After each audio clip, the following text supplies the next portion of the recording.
Why real regulatory change in crypto has not happened. Legislators need to educate themselves on Web3 if they care about protecting consumers. Stephen Eisenhauer, Chief Risk and Compliance Officer at RAMP, writes, "For years now, the compliance community has been consistently warned that a deluge of new regulation for all things crypto, which would see the industry forever changed, is coming. We are still waiting for even the slightest of rains. The only potentially well-informed, although imperfect, legislative efforts on the horizon, Europe's landmark crypto legislation, MiCA, has been held up for a second time, apparently to allow more time for translation." Stephen Eisenhauer is the Chief Risk and Compliance Officer at RAMP. This article is part of CoinDesk's Policy Week. Instead, what we're seeing is redundant legislation being proposed to solve a problem that has been misdiagnosed for political expediency. This reflects poorly on the depth of knowledge that our regulators have on Web3 technology as a whole, and how competent they actually are in protecting consumers. Sometimes new technologies require new approaches to regulations. Let's consider what's wrong with the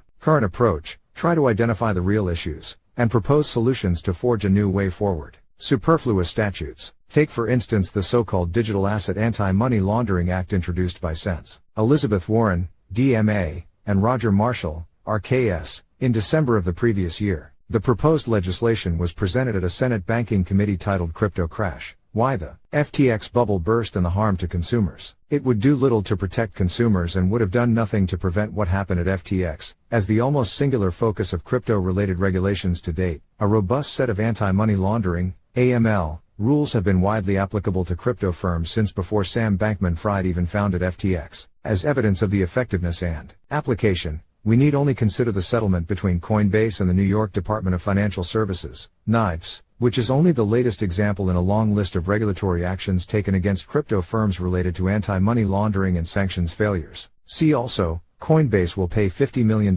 fine to New York regulator to settle background check charges. Warren's involvement in this bill and the wholesale mischaracterization of its impact is particularly surprising. Given her strong consumer protection bona fides, Warren is alternatively vilified and praised, depending on one's political standing, for her leading role in the creation of the Consumer Financial Protection Bureau. To many in crypto, this is nothing more than a direct attack on the entire space. More likely, what we are seeing is all too common in politics: uninformed and desperate attempts to appear to be doing something, anything, in the aftermath of a disaster. Presenting more anti-money laundering legislation is easy and politically safe, overlooking the real issues. To be clear, there are gaping holes in the global regulatory frameworks for digital assets. Most countries lack robust financial regulation applicable to crypto firms in the areas of consumer protection, safeguarding of customers' funds, capital and liquidity requirements, concentration risk management and disclosure requirements. The need to address these regulatory gaps is widely acknowledged and quite urgent. The problem seems to be an unwillingness of some legislators to educate themselves, a surprising statement. In the wake of FTX, see also, after FTX, how Congress is gearing up to regulate crypto. This is all akin to a doctor that is unable to diagnose a patient's ailment, yet opts to prescribe antibiotics so that they are seen to be treating the patient.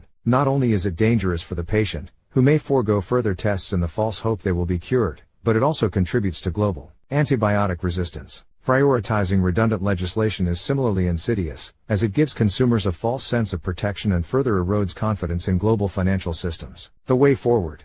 If global legislatures are feeling overwhelmed by the body of knowledge required to effectively regulate crypto, they should take a methodical approach and rely on archetypes of successful financial regulation.